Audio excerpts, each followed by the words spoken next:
Halo teman-teman, kembali lagi bersama saya Putra. Di sini untuk kali ini kita akan coba bahas bagaimana cara kita bisa menggunakan Google BigQuery buat teman-teman yang mungkin eh, bercita-cita untuk bekerja di tech company.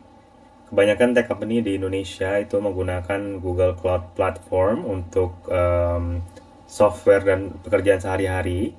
Dan jika teman-teman bekerja sebagai analis, data analyst, product analyst, or any kind of analyst, um, mostly we will be using Google Cloud, Google BigQuery and Google Cloud Platform to query the data. So in this video, I'll walk you through how we can actually use the Google BigQuery. But before that, maybe for those of you who don't have a Google account yet, you can make a Google account here, like create Google account. Jadi teman-teman bisa create Google account di sini.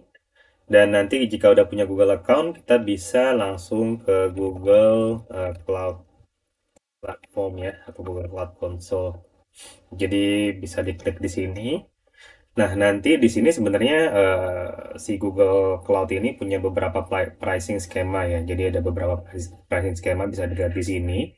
Cuman buat kita-kita yang mau belajar, Google juga memberikan kredit gratis gitu ya, senilai sekitar 5 juta rupiah untuk 3 bulan ke depan.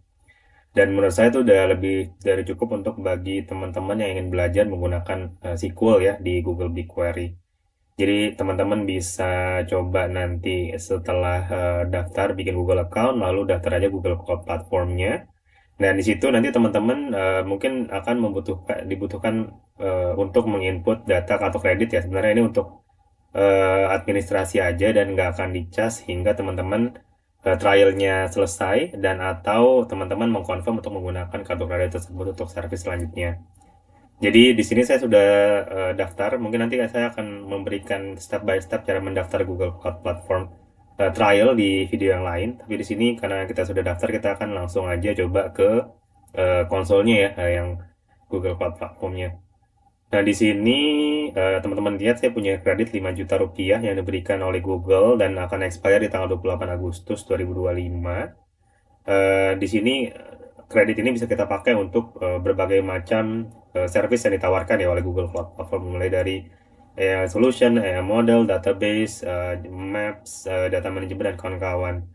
Tapi mungkin bagi teman-teman yang ingin belajar Google SQL atau Google BigQuery, kita akan menggunakan service yang dinamakan Google BigQuery, dan itu bisa diambil dari sini ya teman-teman ya. Ada centang, ada 3 garis di sebelah kiri atas, diklik aja.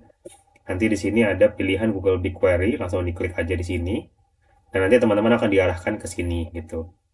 Nah, di Google BigQuery sendiri itu ada beberapa terminologi yang mungkin teman-teman harus perhatikan. Jadi ada data struktur mulai dari kita namakan project. Jadi teman-teman nanti akan diminta untuk membuat project. Project ini adalah struktur paling paling atas ya dari semua pekerjaan yang ada di Google BigQuery, dan nanti ya, teman-teman akan mendapatkan ID dari project yang teman-teman buat. Nanti di dalam project itu akan ada beberapa pilihan, beberapa struktur. Nah, ini salah satunya sebenarnya ada yang kita namakan dataset ya. Jadi contohnya dari project Google BigQuery SQL tutorial yang saya buat ini, saya punya dataset namanya World Bank Public. Nah, dari satu dataset ini nanti akan ada beberapa table gitu nanti kalau misalnya teman-teman lihat. Atau di sini saya belum ada tabelnya, saya akan coba ngambil data dari Google Trend ya. Kita coba view dataset di sini, atau nggak usah view dataset, kita langsung open query aja. Kita open query, nah nanti si dataset terkait dengan si Google Trend akan muncul di project kita gitu. Nah, di sini ada Google BigQuery Public Data yang tadi kita sudah ambil di depan. Salah satunya adalah Google Trend ya, Google Trend. Jadi si Google BigQuery ini juga sebenarnya punya banyak public data yang bisa kita coba lihat-lihat gitu ya. Ini kebanyakan terkait dengan public data tentang ekonomi, tentang demografi, tentang COVID, tentang kesehatan, kripto, dan kawan-kawan. Tapi untuk video ini saya akan coba mengeksplor tentang Google Trends. Nah, Google Trends sendiri adalah eh, bahasan dari Google yang merangkum eh, hasil pencarian dari orang seluruh dunia. Jadi apa sih yang paling sering dicari sama orang di seluruh dunia? Nah itu terangkum dalam yang namanya Google Trend. Nah di sini teman-teman bisa lihat tadi saya bilang inilah dataset. Jadi yang gambarnya kotak di bawah project itu namanya dataset.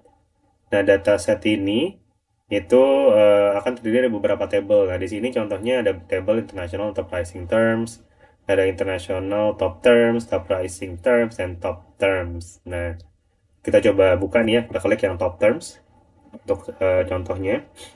Nah, di sini juga nanti akan diperlihatkan nih skemanya di dalam table ini apa aja sih isi kolomnya. Yang pertama ada score, yang tipenya integer dan dia itu bisa ada value yang berupa nol. Nol itu adalah value blank ya. Jadi kalau teman-teman nggak tahu arti nol, nol itu adalah ketika teman-teman misalnya buka Excel gitu. Nah itu nggak ada nilainya apa nggak ada angkanya atau nggak ada value-nya gitu. Jadi namanya nol.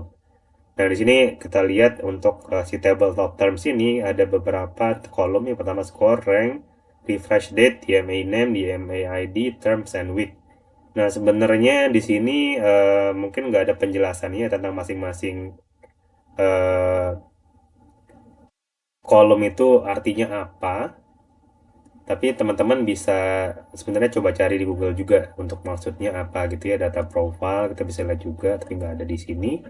Nah, untuk kalau misalnya teman-teman mau lihat isi datanya seperti apa, nah bisa lihat di sini nih preview. Jadi, ini contohnya tadi kolom pertama ada score, ada rank, refresh date, DMA name, DMA ID, termnya Apple, weeknya, dan kawan-kawan. Nah, sebenarnya Google juga udah memberikan contoh query nih untuk ngelihat apa sih yang sekarang lagi ngetren gitu ya di Amerika contohnya misalnya. Nah, kita bisa coba ini contoh query-nya bisa kita coba run aja. Nah, nanti di sini akan keluar nih eh, tanggal 25 itu yang paling ngetop stop termnya adalah DB gitu, rank-nya 1. Nah, jadi bisa lihat di sini dari per tanggal. Jadi apa aja sih yang ngetren itu dari 2 minggu yang lalu. Nah, dari Air India crash, mungkin teman-teman juga ingat 2 minggu lalu sempat ada kecelakaan pesawat ya di India. Itu jadi top search term di Google gitu. Nah, ini contohnya. Oke, jadi banyak yang bisa kita explore sebenarnya dari dataset yang ada di Google Cloud, Google BigQuery ini. Nah, ini kan tadi project kita nih, Graceful Castle. Ini yang saya bilang project yang dibilang yang di provide oleh Google BigQuery, namanya project Google BigQuery Data, dan di bawah ini ada banyak dataset. Dan di masing-masing dataset kita bisa lihat ada banyak table yang menjelaskan tentang si dataset tersebut gitu. Oke, mungkin sampai sini dulu aja videonya. Nanti kita akan lanjut lagi di video selanjutnya untuk pengenalan SQL. Khususnya untuk di BigQuery ini kita sintaks yang kita gunakan adalah MySQL. Oke, terima kasih teman-teman. Sampai ketemu.